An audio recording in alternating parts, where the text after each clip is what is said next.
வழியிலே இதயத்தின் welcome friends. இன்றைக்கி நம்ம ஸ்க்ரீனில் பார்த்துருக்க மாதிரியான வீடியோ வந்து அப்படியே மேக் பண்ணதை பற்றி பார்க்க போகிறோம். வீடியோ வந்து ஸ்கிப் பண்ணாமல் ஃபுல்லாக பாருங்கள். சேனலுக்கு ஃபஸ்ட் டைம் வந்திருக்கீங்கன்னா சேனலை சப்ஸ்கிரைப் பண்ணிக்கோங்க. அப்படியே வீடியோக்கும் ஒரு லைக் பண்ணிவிட்டு பாருங்கள். இப்போ வீடியோக்குள்ளே போகலாம். Kill them with your success. Life is very short, namba. Bury them with your smile. Always be happy. வீடியோக்கு போகிறதுக்கு முன்னாடி நம்மளோட என்டர்டைன்மெண்ட்டோட சேனலோட லிங்க் டிஸ்கிரிப்ஷனில் கொடுத்துருக்கேன். அந்த சேனலையும் போய் சப்ஸ்கிரைப் பண்ணிவிட்டு எகைன் வந்து வீடியோவை கண்டினியூ பண்ணுங்கள். இப்போ உங்கள் மொபைலில் கைன்மாஸ்டர் அப்ளிகேஷனை ஓப்பன் பண்ண வாட்டி கிரியேட் நியூன்ற ஆப்ஷனை கிளிக் பண்ணிக்கோங்க. 9:16 ரேஷியோ செலக்ட் பண்ணிட்டு கிரியேட் ஆப்ஷனை கிளிக் பண்ணுங்கள். நான் டிஸ்கிரிப்ஷனில் உங்களுக்கு பேக்ரவுண்ட் இமேஜ் வந்து 2 பேக்ரவுண்ட் இமேஜஸ் வந்து கொடுத்துருவேன். ஸோ ஃபஸ்ட்டு வந்து நான் பைக் இருக்கிற பேக்ரவுண்ட் இமேஜை செலக்ட் பண்ணிக்கோங்க. 2 இமேஜஸ் இருக்கும். ஸோ ஃபஸ்ட்டு இப்போ ஸ்க்ரீனில் பார்க்குற மாதிரியான இந்த பேக்ரவுண்ட் இமேஜை செலக்ட் பண்ணிக்கோங்க. செலக்ட் பண்ணிட்டு அதோட டைம் டியூரேஷனை நீங்கள் எத்தனை செகண்ட் வீடியோ மேக் பண்ண போகிறீங்களோ அத்தனை செகண்ட்ஸுக்கு ட்ராக் பண்ணிக்கோங்க. இப்போ எகைன் வீடியோட ஃபஸ்ட்டுக்கு வந்துட்டு லேயர் ஐக்கானை கிளிக் பண்ணுங்கள். இப்போ வந்து ஃபோட்டோஸ் வந்து பேக்ரவுண்ட் எரேஸ் பண்ண ஃபோட்டோஸ் ஆட் பண்ணணும். உங்களுக்கு உங்களோட ஃபோட்டோஸை பேக்ரவுண்ட் எரேஸ் பண்ண தெரியல அப்படின்னா நான் ஆல்ரெடி பேக்ரவுண்ட் எப்படி எரேஸ் பண்ணணும்னு வீடியோ போட்டிருக்கேன். அந்த வீடியோட லிங்க் டிஸ்கிரிப்ஷனில் கொடுத்துருக்கேன். அந்த வீடியோ பார்த்து உங்களோட ஃபோட்டோஸ் வந்து நீங்கள் பேக்ரவுண்ட் எரேஸ் பண்ணிக்கலாம். ஸோ இப்போ நான் ஆல்ரெடி எரேஸ் பண்ணி வச்சிருக்க ஃபோட்டோவை செலக்ட் பண்ணிக்கிறேன். இப்போ ஃபோட்டோவை செலக்ட் பண்ண வாட்டி கரெக்டாக வந்து அந்த ஃபோட்டோஸை உங்களுக்கு எந்த அளவுக்கு தேவையோ அந்த அளவுக்கு இந்த மாதிரி ஜூம் பண்ணி செட் பண்ணிக்கோங்க. ஸோ ஸ்க்ரீனில் பார்த்தீங்கன்னா தெரியும். ஸோ இந்த மாதிரி கரெக்டாக தேவையான அளவுக்கு நீங்கள் ஜூம் பண்ணி செட் பண்ணிக்கோங்க. செட் பண்ணிட்டு கரெக்டாக அந்த ஃபோட்டோஸ் வந்து இந்த மாதிரி சென்ட்ரல் வந்து செட் பண்ணுங்கள். அப்போ தான் உங்களுக்கு பார்க்க வந்து ஒரு லுக்காக வந்து இருக்கும். இப்போ அந்த ஃபோட்டோவுக்கு ரைட் சைடு அட்ஜஸ்ட்மெண்ட்டில் போய்ட்டு ஸ்டேச்சுரேஷன் அப்புறமா கான்ட்ராஸ்ட் இது எல்லாமே உங்களோட ஃபோட்டோஸ்க்கு எந்த அளவுக்கு தேவையோ அந்த அளவுக்கு இன்க்ரீஸ் பண்ணிக்கோங்க. இப்போ அந்த ஃபோட்டோவோட டைம் டியூரேஷனை எண்டிங் வரையே ட்ராக் பண்ணிக்கோங்க. இப்போ எகைன் வீடியோட ஃபஸ்ட்டுக்கு வந்துட்டு லேயர் ஐக்கான கிளிக் பண்ணுங்கள். டிஸ்கிரிப்ஷனில் உங்களுக்கு கேட் பிஎன்ஜின்னு வந்து கொடுத்துருப்பேன். ஸோ அந்த இமேஜை டவுன்லோட் பண்ணி செலக்ட் பண்ணிட்டு ரைட் சைடு ஸ்ப்ளிட் ஸ்க்ரீன் இருக்கும். அதில் ஃபுல் ஸ்க்ரீன் கொடுத்துருங்க. உங்களுக்கு கரெக்டாக செட் ஆகிடும். இப்போ அப்படியே பேக்கில் வந்துட்டு அந்த இமேஜோட டைம் டியூரேஷனும் எண்டிங் வரையே ட்ராக் பண்ணிக்கோங்க. இப்போ எகைன் வீடியோட ஃபஸ்ட்டுக்கு வந்துட்டு லேயர் ஐக்கான கிளிக் பண்ணுங்கள். டிஸ்கிரிப்ஷனில் ஹார்ட் எஃபெக்ட் வீடியோனும் கொடுத்துருப்பேன். அதையும் டவுன்லோட் பண்ணி செலக்ட் பண்ணிக்கோங்க. செலக்ட் பண்ணிட்டு அதில் இருக்க ஆடியோவை ஃபஸ்ட்டு மியூட் பண்ணுங்கள். இப்போ அப்படியே பேக்கில் வந்துட்டு ரைட் சைடு ஸ்க்ரோல் பண்ணுங்கள். ஸ்ப்ளிட் ஸ்க்ரீன் ஆப்ஷன் இருக்கும். அதில் ஃபுல் ஸ்க்ரீன் கொடுத்துட்டு எகைன் பேக்கில் வந்துட்டு அப்படியே ரைட் சைடு ஸ்க்ரோல் பண்ணுங்கள். பிளெண்டிங் வரும். அதில் ஸ்க்ரீன் கொடுத்துருங்க. ஸோ இப்போ பேக்ரவுண்ட் பார்த்திங்க அப்படின்னா உங்களுக்கு வேறு கலர்ஸில் வந்து ஷோ ஆகுது. அதுக்கு ஏற்ற மாதிரி நம்ம ஹார்ட் எஃபெக்டையும் சேஞ்ச் பண்ணிக்கலாம். அப்படியே அந்த ஹார்ட் எஃபெக்ட் வீடியோவை செலக்ட் பண்ணிட்டு ரைட் சைடு அட்ஜஸ்ட்மெண்ட்டில் போய்ட்டு ஸ்டேச்சுரேஷனை ஒரு 40 கொடுத்துட்டு அப்படியே லாஸ்ட் ஆப்ஷன் போய்ட்டு பேக்ரவுண்டு என்ன கலரோ அதுக்கு ஏற்ற மாதிரி நீங்கள் அதை வந்து சேஞ்ச் பண்ணிக்கலாம். ஸோ ஸ்க்ரீனில் பார்த்தீங்கன்னா தெரியும். பேக்ரவுண்டு என்ன கலரில் இருக்கோ அந்த கலருக்கு ஏற்ற மாதிரி நீங்கள் அதோட கலர்ஸை வந்து சேஞ்ச் பண்ணிவிட்டு இப்போது டிக் ஆப்ஷனை கொடுத்துருங்க. இப்போ நீங்கள் லைட்டாக மூவ் பண்ணி பார்த்தீங்கன்னா தெரியும். இப்போ எகைன் வீடியோட ஃபஸ்ட்டுக்கு வந்துட்டு லேயர் ஐக்கான கிளிக் பண்ணுங்கள். டிஸ்கிரிப்ஷனில் உங்களுக்கு க்ரீன் ஸ்க்ரீன் வீடியோ வந்து கொடுத்துருப்பேன். அதை டவுன்லோட் பண்ணி ஃபஸ்ட்டு செலக்ட் பண்ணிக்கோங்க. அதில் இருக்க ஆடியோவை மியூட் பண்ணிக்கலாம். இப்போ அப்படியே பேக்கில் வந்துட்டு ரைட் சைடு ஸ்ப்ளிட் ஸ்க்ரீன் இருக்கும். அதில் ஃபுல் ஸ்க்ரீன் கொடுத்துருங்க. இப்போ எகைன் அப்படியே பேக்கில் வந்துட்டு வீடியோவை லைட்டாக மூவ் பண்ணுங்கள். மூவ் பண்ணிங்க அப்படின்னா உங்களுக்கு இந்த மாதிரி க்ரீன் வந்து ஷோ ஆகும். இப்போ ரைட் சைடு ஸ்க்ரோல் பண்ணுங்கள். குரோமோக்கின்ற ஆப்ஷன் இருக்கும். அதை எனேபிள் பண்ணிக்கோங்க. அதை எனேபிள் பண்ணிட்டீங்கன்னா உங்களுக்கு ஃபஸ்ட்டு ப்ளூ வந்து ரிமூவ் ஆகிருக்கும். ஆனால் நம்ம ஃபஸ்ட்டு வந்து க்ரீனை தான் ரிமூவ் பண்ண போகிறோம். அதுக்கு ரைட் சைடு கீ கலர்னு கீழே ஒரு ஆப்ஷன் இருக்கும். அதை கிளிக் பண்ணிவிட்டு அதில் க்ரீன் கலரை வந்து கொடுத்துக்கோங்க. ஸோ க்ரீன் கலரை கொடுத்துட்டு இப்போது டிக் ஆப்ஷன் கொடுத்துட்டு பார்த்தீங்கன்னா உங்களுக்கு க்ரீன் மட்டும் ரிமூவ் ஆகிருக்கும். ப்ளூ வந்து ஷோ ஆகும். இப்போ ரைட் சைடு 2 செட்டிங் இருக்கும். ஃபஸ்ட்டில் வந்து 28 கீழே 50 இருக்கும்.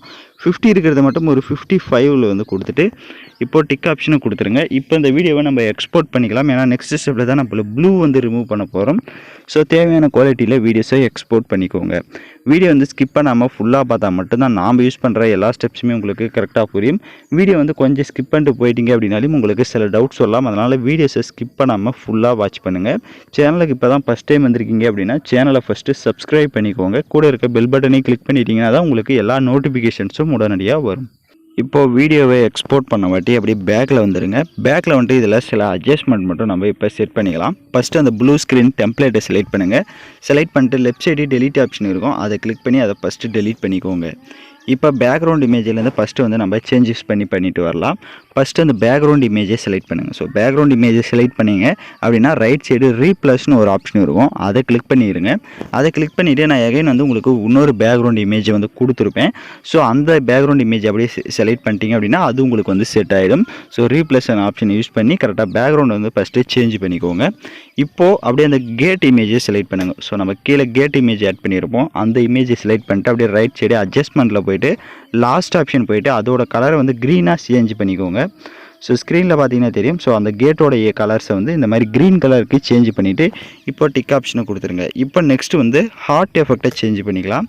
ஹார்ட் எஃபெக்டை எகைன் செலக்ட் பண்ணிட்டு ரைட் சைடே அட்ஜஸ்ட்மெண்ட்டுக்கு போங்க.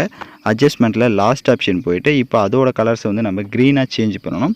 ஸோ அதனால் அதோட கலரையும் இந்த மாதிரி க்ரீனில் சேஞ்ச் பண்ணிட்டீங்க அப்படின்னா இப்போ உங்களுக்கு பார்த்தீங்க அப்படின்னா டோட்டலாகவே வந்து நம்ம வந்து ஃபுல்லாக நம்மளோட ஃபோட்டோஸை தவிர இது எல்லாமே வந்து க்ரீனாக வந்து சேஞ்ச் பண்ணிவிட்டோம் பேக்ரவுண்டுக்கு ஏற்ற மாதிரி. ஸோ இந்த மாதிரி கரெக்டாக க்ரியேட் பண்ணிங்கன்னா மட்டும்தான் உங்களுக்கு வீடியோ வந்து இப்போ பார்க்குற மாதிரி சூப்பராக வந்து ஷோ ஆகும். ஸோ ஃபஸ்ட்டு ஒரு மாதிரி செட் பண்ணியிருப்போம், செகண்ட் இந்த மாதிரி வந்து பார்த்திங்க அப்படின்னா செட் பண்ணியிருப்போம்.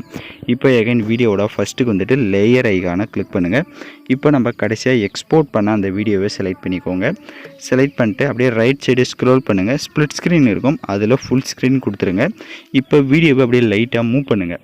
ஸோ வீடியோவை லைட்டாக மூவ் பண்ணுங்கள். இப்போ உங்களுக்கு ப்ளூ வந்து இப்போ ஷோ ஆகும். இப்போ அந்த ப்ளூ வீடியோவை செலக்ட் பண்ணுங்கள். அதாவது அந்த பேக்ரவுண்டு ப்ளூ வீடியோவை செலக்ட் பண்ணிட்டு அப்படியே ரைட் சைடு ஸ்க்ரோல் பண்ணுங்கள். குரோமோ கீ அப்படின்ற ஆப்ஷன் இருக்கும், அதை எனேபிள் பண்ணிட்டீங்க அப்படின்னா இப்போ உங்களுக்கு வந்து அந்த ப்ளூவும் ரிமூவ் ஆகிருக்கும். இப்போ பேக்ரவுண்டில் ஒரு கலரும் ஃப்ரண்ட்டில் நாம் ஒரு வீடியோவும் செட் பண்ணியிருப்போம். இப்போ இதிலே பார்த்தீங்க அப்படின்னா ரைட் சைடு 2 செட்டிங் இருக்கும். ஃபஸ்ட்டில் வந்து 28 இருக்கும், அதை மட்டும் நீங்கள் ஒரு 40 இல்லை 40 வந்து கொடுத்துட்டு இப்போ டிக் ஆப்ஷனை கொடுத்துட்டு லைட்டாக மூவ் பண்ணி பாருங்கள். உங்களுக்கு ஒரு வீடியோ வந்து இந்த மாதிரி ஃப்ரண்ட்டில் இந்த மாதிரி ஷோ ஆகும். பேக்ரவுண்டில் இன்னொரு வீடியோ பார்த்தீங்க அப்படின்னா உங்களுக்கு அந்த க்ரீன் கலரில் எல்லாமே ஷோ ஆகும். ஸோ நான் சொன்ன மாதிரி கரெக்டாக பண்ணிங்க அப்படின்னா உங்களுக்கு இந்த மாதிரி சூப்பரான ஒரு லுக்கான ஒரு வீடியோவை நீங்கள் ஈஸியாக வந்து க்ரியேட் பண்ணிக்கலாம். ஸோ நான் சொன்ன ஸ்டெப்ஸ் எல்லாமே கரெக்டாக A to Z கரெக்டாக வந்து A to Z பார்த்தீங்கன்னா மட்டும்தான் இப்போ நீங்கள் ஸ்க்ரீன் பார்த்த மாதிரி 2 வீடியோஸை வந்து ஒரே வீடியோவில் வந்து ஆட் பண்ண முடியும். உங்களுக்கு வீடியோவில் ஏதாவது டவுட்ஸ் இருக்குது அப்படின்னா வீடியோவை ஒன்ஸ் ரிவைண்ட் பண்ணி பார்த்து நீங்கள் வீடியோவை மேக் பண்ணுங்கள். இப்போ நம்ம சாங்ஸை வந்து ஆட் பண்ணிக்கலாம். நான் யூஸ் பண்ணுற சாங்கோட லிங்க்கு டிஸ்கிரிப்ஷனில் வீடியோவாக கொடுத்துருவேன். வீடியோவில் இருக்க ஆடியோ தனியாக எடுக்கணும்னா அந்த வீடியோவை செலக்ட் பண்ணிவிட்டு அப்படியே ரைட் சைடே ஸ்க்ரோல் பண்ணுங்கள். எக்ஸ்ட்ராக் ஆடியோன்னு இருக்கும், அதை கொடுத்துட்டிங்கன்னா வீடியோவில் இருக்க ஆடியோ தனியாக வந்துடும். இப்போ அந்த வீடியோவை லெஃப்ட் சைடு டெலீட் ஆப்ஷனை கிளிக் பண்ணி டெலீட் பண்ணிக்கோங்க. இப்போ நம்ம வீடியோ வந்து ஃபுல்லாக வந்து கம்ப்ளீட் பண்ணியாச்சு. இப்போ நம்ம வீடியோ வந்து ப்ளே பண்ணி பார்ப்போம் நம்ம ஆட் பண்ணது எல்லாமே கரெக்டாக ஸ்டக் ஆகாமல் அந்த இது எல்லாமே இருக்கா அப்படின்ட்டு. இப்போ பார்த்தீங்கன்னா வீடியோஸ் வந்து சூப்பராகவே நம்ம ஒரு யூனிக்காக வந்து டபுள் ஸ்க்ரீனாக வந்து மேக் பண்ணியாச்சு. ஸோ நம்ம இதில் வந்து என்ன சேஞ்ச் பண்ணியிருந்தோம் பார்த்திங்க அப்படின்னா பேக்ரவுண்ட் இமேஜஸ், ஹார்ட் எஃபெக்ட், இந்த கேட்டு, இது 3 மட்டும்தான் நம்ம வந்து 2வது டைமு சேஞ்ச் பண்ணோம். ஃபோட்டோஸ் எல்லாமே ஒரு டைம் நீங்கள் ஃபஸ்ட் டைம் எப்படி செட் பண்ணிட்டீங்களோ அதே மாதிரி தான் இருக்கணும். எகைன் வந்து அதை செட் பண்ண பேக்ரவுண்ட் அதை வந்து கொஞ்சம் கூட அட்ஜஸ்ட்மெண்ட் பண்ணாதீங்க, அப்புறம் உங்களுக்கு வந்து வீடியோ வந்து கரெக்டாக வராது. இப்போ ஸ்க்ரீனில் பார்த்தீங்கன்னா தெரியும். ஸோ அதனால் நான் சொன்ன ஸ்டெப் பை நீங்கள் ஒவ்வொன்றும் கரெக்டாக பண்ணுங்கள். இப்போ நம்ம வீடியோவை எக்ஸ்போர்ட் பண்ணிக்கலாம். ஓகே ஃப்ரெண்ட்ஸ், இந்த வீடியோ பிடிச்சிருந்தால் லைக் பண்ணுங்கள், ஷேர் பண்ணுங்கள், சப்ஸ்கிரைப் பண்ணிட்டு கூட இருக்க பெல் பட்டனை கிளிக் பண்ணிக்கோங்க. அப்போ தான் நம்ம சேனல்ஸில் போடுற எல்லா வீடியோஸோட நோட்டிஃபிகேஷன்ஸும் உங்களுக்கு உடனடியாக வரும்.